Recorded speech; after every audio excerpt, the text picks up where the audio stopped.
The next lecture is on knee replacement treatment for hemophilia patients. Dr. Shashi Apte was supposed to take this lecture. He has got extensive experience in knee replacements. Unfortunately, he has developed COVID, and so he's unable to join us today. But we have Dr. Chandrakala with us, who is Professor and Head, Department of Haematology at K.E.M Hospital, and your host for today. She also has a lot of experience with knee replacements in hemophilia patients. So I'm sure she will do a wonderful job. Dr. Chandrakala. Thank you, madam. And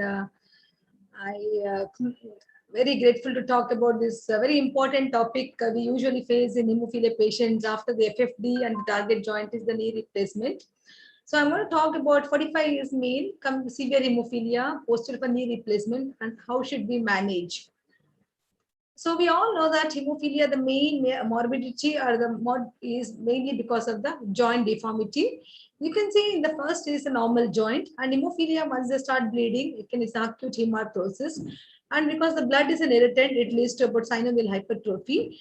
And because of the synovial hypertrophy and recurrent hemarthrosis, it's a vicious cycle that leads to the erosion of the cartilage and again end stage hemarthrosis, end stage arthropathy in hemophilia.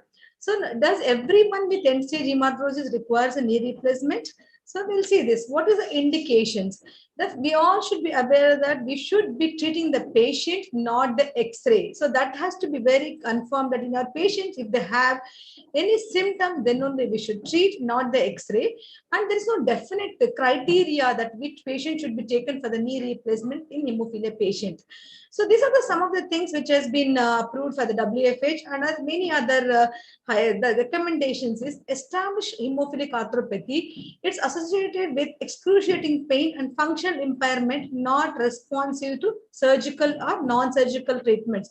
Till now you heard about the non-surgical by Dr. Judy and even the surgical and non-surgical and Dr. Mohanty sir. So if the patient is not respond to any of those things, then we can consider for knee replacement. And if the patient has got a pain which interferes with the daily activities like going to the office or any normal activity of the life he cannot do, then only we should offer knee replacement. And he is not able to sleep or he is not able to do his daily activities, like he's not able to take care of himself, then only we should offer knee replacement. So different medications has been tried and patient is still having a pain, then we should offer knee replacement. So there are some contraindications, relative contraindication. So not everybody with end stage we should go for the knee replacement. Presence of an active infection is a contraindication. Our local screen problems, our patient has got some comorbidities like HIV infection with very low CD4 count or end-stage liver disease. So these are very comorbidities which may lead to the more complication during surgery. And one more important thing is non-compliance to the recommended hemophilia care. Means not only the surgery, we have to always counsel the patient regarding the post-surgery physiotherapy and pre-surgery physiotherapy. If the patient is not willing for the rehabilitation exercise, then we should always counsel that it's not a good time to go undergo surgery. So when we opt for the drug, we know that these are the indications and the contraindication. Next, we have to count the counseling of the patient. Because hemophilia is a teamwork, everybody should counsel the patient regarding what is the outcome and how can we improve the outcome in hemophilia TKRD or knee replacement. So we should explain regarding the procedure, or the physiotherapy prior to the procedure has to be completely explained, and during the intraoperative how much factor is required and when to give the factor has to be explained, and post-surgery physiotherapy has to be explained to the patient, and outcome may be different in different institutes, so that has to be discussed with the patient before taking up a surgery. The nurse coordinator is a very important part in the hemophilia management. So in the India, the nurses actually changes a lot. So we may not be able to give it's difficult to have a permanent nurse for hemophilia patients. But in Western countries, they are the pillar of the hemophilia treatment. And then they are the coordinator between the surgery or a surgeon and the hematologist and the laboratory technician. So they are the one who takes care of, they are the point of contact for the patient. So they are the one who decides when the patient is going to go for the surgery, how is the test are done or not, whether the patient is received the factor. So there should be will be a center for any management in hemophilia patients.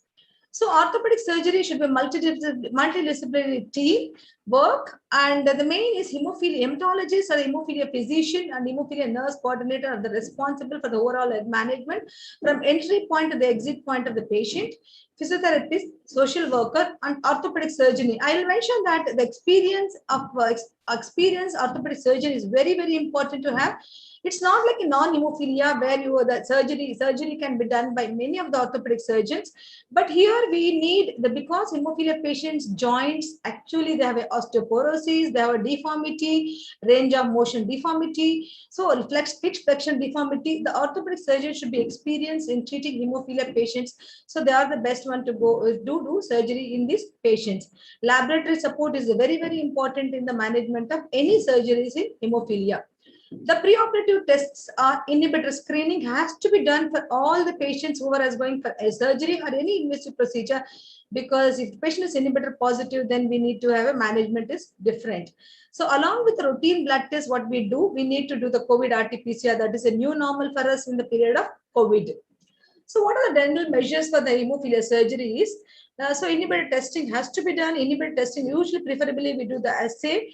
And anesthesia should have an experience. Actually, general anesthesia is preferred because in a patient with, if you want to give a spinal anesthesia, the factor level should be more than 50 IU per deciliter, almost like more than 50%. And you have to monitor the levels. You can't give her about 1 or 2 days. You have to give at least about 3 to 5 days if you're giving a spinal anesthesia, because the hemophilia patient can have a delayed spinal hematoma. Preferably, surgery should be posted in the morning or early in the week. This is mainly because of the blood support and the lab support. That's the reason we usually prefer to keep the surgery in the early morning. Adequate factor has to be present. See, when many patients come and tell that we can undergo surgery because we have factor for 2 days. So that is not possible. We have to have an adequate for the entire amount of surgery along with the post-operative therapy. So you have to have adequate amount of clotting factor concentrates, because it's not easily available when you want to buy factors in these patients when the patient is bleeding. So pre-operative physiotherapy has to be started at least about 1 month prior to surgical procedures of both involved and uninvolved limb, because to strengthen the muscles and to access to see the range of motion and assess the range of motion in these patients. So these are the exercise programs which can be given for hemophilia patient prior to surgery. So it has to be done 3 times a day, at least 10 repetitions has to be done prior to the surgery, at least 1 month prior to surgery. So these are some of the exercises we can use for these patients: ankle bumps, quadriceps, and the heel slide test, and this is the abduction test, and this is the rising straight leg rising test. These are the exercises which can be done in hemophilia patients, should be preferably given to hemophilia patients before the surgery is posted. What happens to the intraoperative measures? So we have already counseled the patient. We have given the preoperative exercises program. Intraoperative mainly is the hemostasis control is very, very important for any good outcome in hemophilia patients. This is one of the article where they have mentioned that 100% maintaining factor level is such a decreased infection and failure rate. So maintaining the good hemostasis, very, very important hemophilia patient who is undergoing the major surgeries. So in the first, maybe about 80 to 100% in the first week, and then in the next week, you can taper the factor levels. So this is about the WFH guidelines. You have just seen in the first lecture also. It's the 3rd edition has been published. And in hemophilia B, hemophilia A or the B surgery, when you're giving a surgery, there should not be any compromise when you're doing a major surgery. So the adequate factor has to be given. So usually we aim for about 100% correction preoperatively. And at the day 1 to 3, we aim for about 80% correction. That's usually hemophilia A. So 100% prior to surgery, 80% on the day 1 to 3. And then you can taper over the next 4 to 14 days, depending on the factor, recovery and the patient status. You can maintain anywhere between 30 to 60%. If the patient is having a pain or the swelling, you need to maintain at a higher level than about 30%. So at least initial 6 days, you have to maintain more than 50% in these patients. So what are the regimens we can use for the clotting factor replacement is either we can give a bolus injection. That is what we usually follow.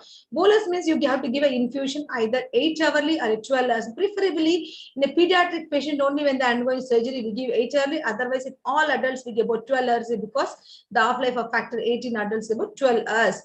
And preferably we should do the factor level if it is available to you at least once daily, but we won't be able to do it in our center. We do it about 3 to 4 times during the entire process of surgery, maybe on the day 1 and the day 3 and day 5 we always have to do, because patients can develop inhibitor. So preferably we should do on the day 5 also, and maintain the factor level more than 80% from the initial period of 1 week.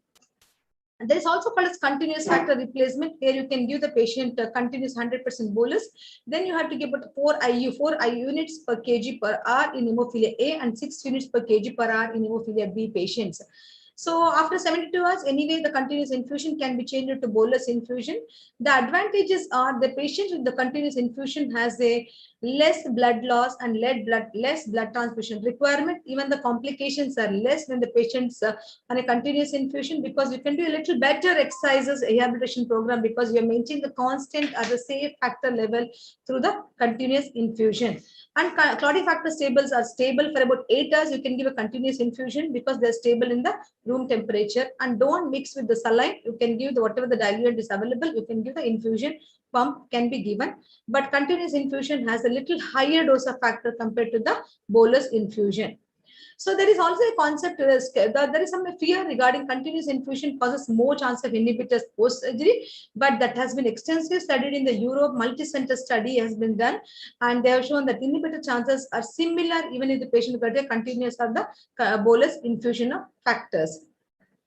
So use of fibrin sealant during the surgery. This is the results of the first trial. It's a randomized control study. This study has not shown any difference if you use fibrin sealant during surgery. So there is no beneficial when you use the fibrin sealant during the surgery. This study has not shown any benefits because fibrin sealant is also costly. So then if your center also has a similar experience, then we can avoid using this.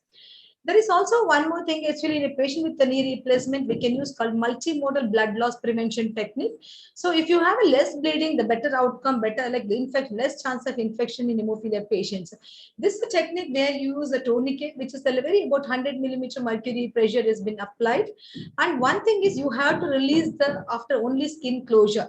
So this technique has been used, and very less transfusion requirement was seen in another study done in one of the European centers.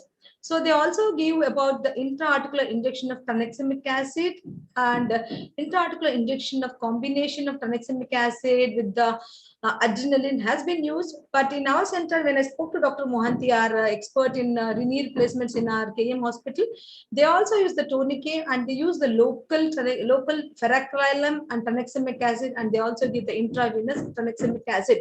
So these are the techniques which can be used in hemophilia patient to decrease the blood loss and to have a better outcome. So there always a question of venous thromboembolism prophylaxis in hemophilia undergoing the knee replacement. We should give or not to give. In our center, we don't give VTE prophylaxis. Some of the centers still practices, but chances of VTE post-surgery is about 1% in hemophilia patients. So majority of the guidelines, the American Association of Orthopedic Society, ACCP guidelines, the American Chest Physician Guideline, WFH guidelines, they do not recommend no pharmacologic prophylaxis like heparin, enoxaparin is not recommended for these patients.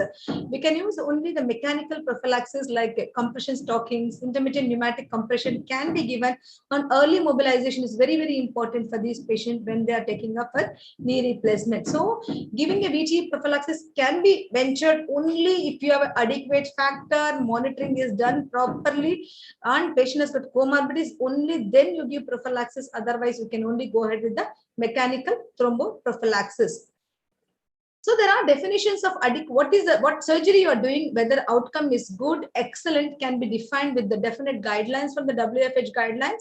So excellent is if the patient has got blood loss similar to the non-hemophilic patient, then it's called as excellent outcome. Good if the patient has got 20% more blood loss, and the surgeon and anesthetist are they have in the same acceptance, then we can call it as a good. At least in centers, we should expect that excellent and good outcome should be there when we are aiming for a surgery. Otherwise, we can think of giving what hemostatic measures. We can revise those measures and make it better surgery for our patients. So one more thing is, we always know that patients who is exposed to continuous factor for more than 5 days have a higher odds ratio of developing inhibitor. So it's better to do inhibitor assay at the screening after 5 days of surgery, because if you have a patient continuously bleeds and you only give factor, patient has developed inhibitors, then you may need to change to bypassing agents. So that's why we have to check for inhibitors at least during one time during the surgery, post surgery. So post-operatively, clotting factor concentrate, even just the 14 days of surgery is not enough. We have to continue factor replacement during rehabilitation, at least 20 to 40 IU per kg every twice a week in hemophilia patients. We give about 20 units per kg twice a week for 3 months. And in both in hemophilia A and B, we follow the same protocol. And it's preferably given on the days of physiotherapy has to be given. Post-surgery rehabilitation is equally important to get a successful outcome. It has to be started as early as possible within actually 24 to 48 hours of surgery. And it has to be gradually increased to have a better outcome or the better range of motion in these patients.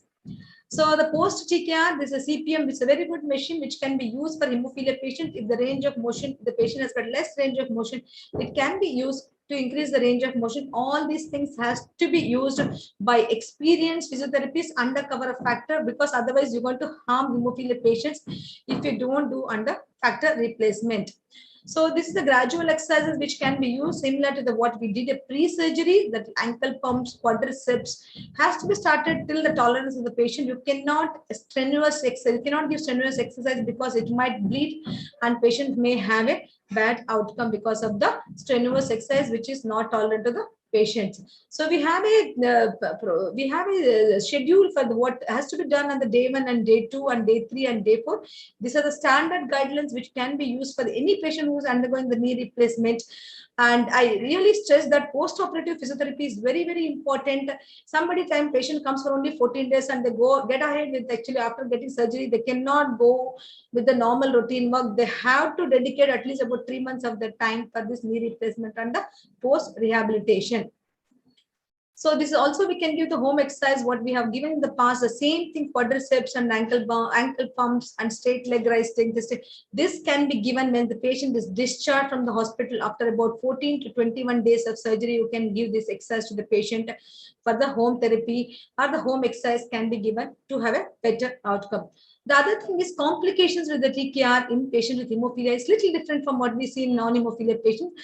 The infection rate has shown to be a little higher, about 7%, ranging from 2 to 17%, depending on the center experience. And some of the centers actually has shown infection rate as high as 17%. The other complication which we face in hemophilia patients is stiffness in the joint. It actually, stiffness all depends on the post-operative protocols. If you don't give the proper physiotherapy, the patient may have more stiffness. So that's the reason you start the motion exercise as early as possible, maybe about 24 hours after surgery, or if the patient is stable within 24 hours, you can start them on the physical therapy. And other one is blood loss. We saw that we have already seen the techniques we can reduce the blood loss using a tranexamic acid, ferrochrolide, and using the tourniquet can be done during the surgery to decrease the blood loss. The other thing which is commonly seen is aseptic loosening of the processes as seen in hemophilia patients. This is because anyway patient of hemophilia will have both the joints are deformed. If you put in once a joint surgery is done, they put a pressure of more on the surgery done joint, and the patient will have loosening of the processes. So if the patient is very stable, young patient, no comorbidities, you can also offer the bilateral TKR, or you can actually give a proper physiotherapy which we can reduce with aseptic loosening can be reduced. The multiple studies and which has shown a very good outcome in hemophilia patients. It varying from about the outcome is very good. Actually, you can see the processes outcome at 10 years in the majority of the studies about 80 to 90%. The process survival is about 80 to 90% in hemophilia patients. So this is one of the Indian study Dr. Shashi Apte has done, and is published in WFH. They have as a poster. And this is a bilateral TKR which was done in 24 patients, and they've used Eloctate. In this Eloctate is extent of a product, and they have done daily factor 8 levels, and they have given thromboprophylaxis. So one thing is, if you're doing a good, you maintain the factor level more than 60%, they maintain 60%, more than 60%, and then only they are given enoxaparin in those patients. So they have got a very good outcome. Process survival is about 100%, and allocate use for the surgery is about was about 510 to 640 IU per kg over 14 days. And it's a cost effective because bilateral TKR they're doing at one time. So the cost effective, it can save about the factor, about 45% reduction in the factor they're doing a bilateral TKR together. The long-term outcome has been shown. The range of motion is increases up to about 6 to 9 months. You can give the outcome will keep on improving if you have a better post-operative physiotherapy. And the 10-year prosthetic survival rate is about 88%. So it's not like that patients need to undergo surgery before 10 years, the revision surgery. You have a better outcome with the better processes and a better post-operative management. You can have a long survival of processes in these patients. To summarize, so joint replacement has to be done only in recognized hemophilia treatment centers with experienced orthopedic surgeon and appropriate hematological and laboratory support. And selection of the patient is very important and should be dependent on the clinical and the functional status of the hemophilia patient. Meticulous hemostasis is critical for the success of surgical outcome. And there is no need for pharmacological venous thromboembolism prophylaxis in these patients unless the patient has got a very high risk comorbidities.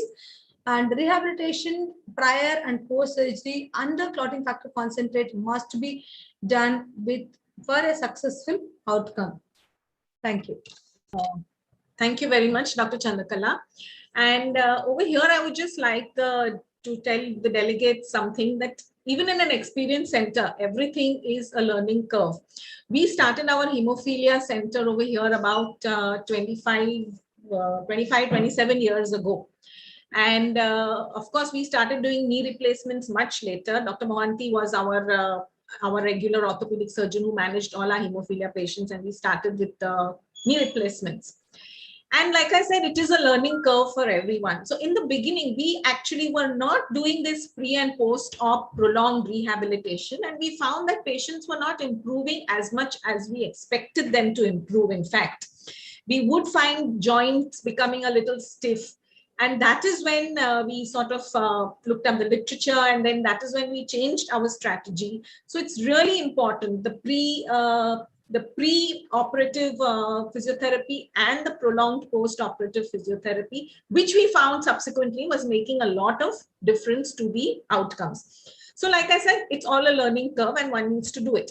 Another thing I find very often, a lot of patients will come to us with just saying, okay, they've shown some orthopedic surgeon and they have been told, okay, they need to go in for a knee replacement.